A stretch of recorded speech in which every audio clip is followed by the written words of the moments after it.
আজ আমি আপনাদের সাথে শেয়ার করে নেব এমন একটি রেসিপি, যেই রেসিপিটি বানাতে আমি কম সময় লাগে আর দরকার শুধুমাত্র কিছু ঘরোয়া উপকরণ। এই রেসিপিটি সম্পূর্ণ নিরামিষ এবং অনুষ্ঠান বাড়ির মতন, কিন্তু এর স্বাদ হয় দুর্দান্ত। তাহলে আর দেরি না করে আজকের এই রেসিপিটি চলুন শুরু করা যাক। নমস্কার, আমি মিলি আর আপনারা দেখছেন মিলিস লিটল কিচেন। এই শীতের শুরুটা করা যাক কাশ্মীরি আলুর দম দিয়ে। কাশ্মীরি আলুর দম বানানোর জন্য প্রথমেই এখানে রয়েছে 400 গ্রাম মতন আলু। এখানে ছোট সাইজের আলুগুলো আমি গোটাই রেখেছি আর মিডিয়াম সাইজের আলুগুলো 1/2 করে কেটে নিয়েছি।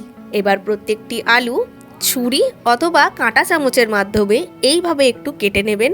এর ফলে দেখবেন আলুগুলো খুব ভালোভাবে সেদ্ধও হয়েছে এবং নুন ও মশলাও কিন্তু আলুর ভেতরে খুব ভালোভাবে যাবে। এতে টেস্ট কিন্তু আরও ভালো হয়।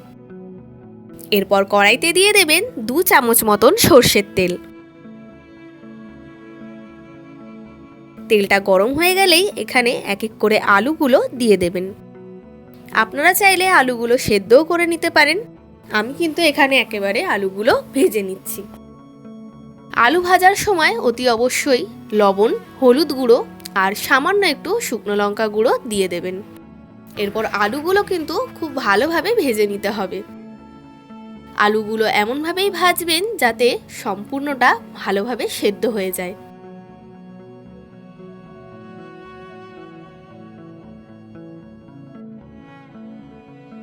প্রথমে হাই ফ্লেমে 5 মিনিট মতন ভেজে নিয়ে ফ্লেমটা লো করে এইভাবে একটা ঢাকা দিয়ে দেবেন। যতক্ষণ আলুটা ভাজা হচ্ছে এখানে আলুর দমের মশলাটা তৈরি করে নিতে হবে। তার জন্য লাগছে 15 গ্রাম মতন আদা, আমি ছোট ছোটভাবে কুচিয়ে রেখেছি। আর লাগছে 3 থেকে 4টে কাঁচা লঙ্কা। এরই মধ্যে দিয়ে দেবেন 1 চামচ মতন মৌরি আর সামান্য একটু জল দিয়ে কিন্তু ভালোভাবে এটি বেটে নিতে হবে। দেখুন খুব ভালোভাবে কিন্তু মশলাটা পেস্ট করা হয়ে গেছে। এরপর আরও একটি মশলা তৈরি করে নিতে হবে। তার জন্য লাগছে টমেটো কুচি। এখানে একটি মিডিয়াম সাইজের টমেটো আমি ব্যবহার করেছি।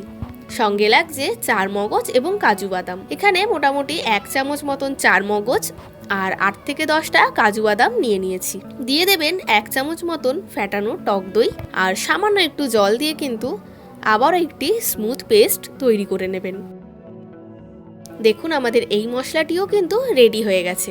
এতে খুব বেশি পরিমাণ জল দেবেন না।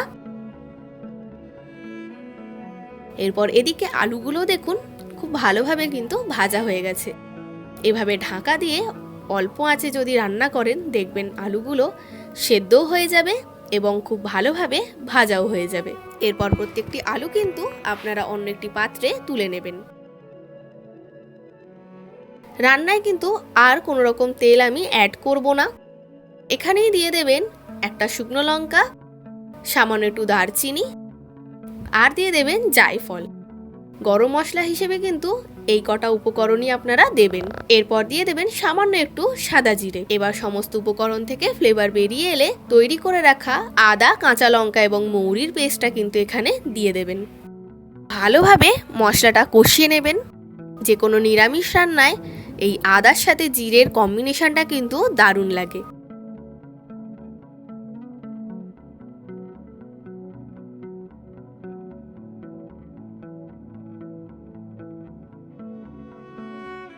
এরপর সামান্য একটু লবণ দিয়ে দেবেন আর দিয়ে দেবেন হলুদ গুঁড়ো আর সামান্য একটু লঙ্কা গুঁড়ো।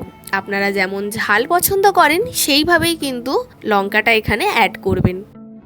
এবং অলরেডি কাঁচা লঙ্কাও এখানে পেস্ট করে দেওয়া আছে। স্বাদ অনুযায়ী কিন্তু ঝালটা আপনারা দিয়ে দেবেন। দেখুন মশলাটা কিন্তু কষানো হয়ে গেছে, তেলও কিন্তু বেরিয়ে এসছে। এরপর টমেটো, কাজু বাদাম, 4 মগজ এবং দইয়ের পেস্ট কিন্তু এখানে দিয়ে দেবেন। খুব ভালোভাবে মিশিয়ে নেবেন। মিলিস লিটল কিচেনে যদি আপনারা নতুন হয়ে থাকেন তবে অবশ্যই চ্যানেলটিকে সাবস্ক্রাইব করে বেল আইকনটি ক্লিক করে দেবেন, যাতে এই চ্যানেলে হওয়া সমস্ত রান্নার আপডেট সবার আগে আপনাদের কাছে পৌঁছে যায়। ভিডিওর ডেসক্রিপশনে আমার ফেসবুক পেজের লিঙ্কটিও দেওয়া রইল। আপনাদের কাছে অনুরোধ রইল আমার ফেসবুক পেজটিকেও ফলো করার জন্য। এরপর সামান্য একটু মশলার বাটি ধোয়া জল কিন্তু এখানে অ্যাড করে দেবেন। মশলাটা এইভাবে কিছুক্ষণ কষিয়ে নিলে দেখবেন এই মশলা থেকেও অল্প অল্প করে তেল ছেড়ে দিচ্ছে। গ্রেভিটার কালারটা দেখুন কতটা সুন্দর এসছে। এবার কিছুক্ষণ কিন্তু এইভাবে কষিয়ে নিতে হবে, এর ফলে দেখবেন তেলটা কিন্তু বেরিয়ে আসছে। তখনই বুঝবেন মশলাটা কিন্তু ভালোভাবে কষানো হয়ে গেছে। এই সময় কিন্তু আপনারা এখানে দিয়ে দেবেন স্বাদ অনুযায়ী চিনি। নিরামিষ রান্নায় একটু চিনি হলে কিন্তু ভালোই লাগে। আর দিয়ে দেবেন 1 চামচ মতন ঘি। এখানে আমি আগেই কিন্তু ঘিটা দিয়ে দিচ্ছি, এতে গ্রেভির ফ্লেভারটা কিন্তু আরও ভালোভাবে বেরিয়ে আসবে। আপনারা যারা চিনিটা একদমই অ্যাভয়েড করতে চান রান্নায়, তারা কিন্তু কিশমিশ বাটাও দিতে পারেন, এতে স্বাদও মেনটেন হবে, খেতেও কিন্তু ভালো লাগবে। এরপর মশলাটা দেখুন ভালোভাবেই কষানো হয়ে গেছে। 1 কাপ মতন জল এখানে অ্যাড করে দেবেন।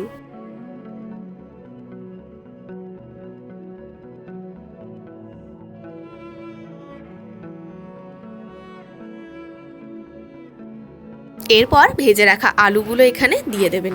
আলুগুলো আমাদের ভালোভাবেই ভাজা আছে, তাই খুব বেশি সময় কিন্তু সেদ্ধ হওয়ার জন্য এখানে প্রয়োজন নেই। এরপর ফ্লেমটা মিডিয়াম করে দেবেন এবং ওপর থেকে একটি ঢাকা চাপা দিয়ে 5 থেকে 8 মিনিট এইভাবে রান্না করে নেবেন।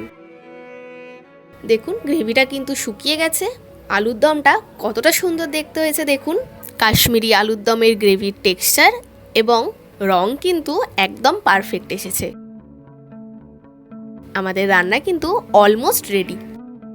এরপর ওপর থেকে সামান্য একটু গুঁড়ো গরম মশলা দিয়ে দেবেন। ব্যাস, আমাদের কাশ্মীরি আলুর দম কিন্তু তৈরি হয়ে গেছে। শীতের শুরুতেই এই রকম একটি রেসিপি দিয়ে কিন্তু আপনারা জমিয়ে খাওয়া দাওয়া শুরু করে দিন। গরম গরম লুচি অথবা পরোটার সাথে কিন্তু এই আলুর দম দারুণ লাগে, অথবা ফ্রাইড রাইস বা পোলাওর সাথেও কিন্তু ভালো লাগে। আপনারা যেটা প্রেফার করেন সেইটা দিয়েই কিন্তু এই আলুর দমটি সার্ভ করে দিতে পারেন। আমি এখানে পরোটা দিয়ে সার্ভ করেছি। তাহলে আর দেরি না করে আমার মতন করে এই রেসিপিটি ট্রাই করে ফেলুন। আমি এখানে খুব সামান্য মশলা এবং তেল দিয়ে কিন্তু সম্পূর্ণ রান্নাটি কমপ্লিট করেছি। তাহলে আবার আপনাদের সাথে দেখা হয়ে যাবে আমার নেক্সট ভিডিওতে নতুন একটি রান্নার সঙ্গে। আপনারা ভালো থাকবেন এবং সুস্থ থাকবেন। আমার আজকের এই রান্নাটি যদি আপনাদের ভালো লেগে থাকে এবং সহজ বলে মনে হয়ে থাকে, তাহলে অতি অবশ্যই একটি লাইক দিয়ে যাবেন এবং কমেন্ট করে জানাতে কিন্তু ভুলবেন না।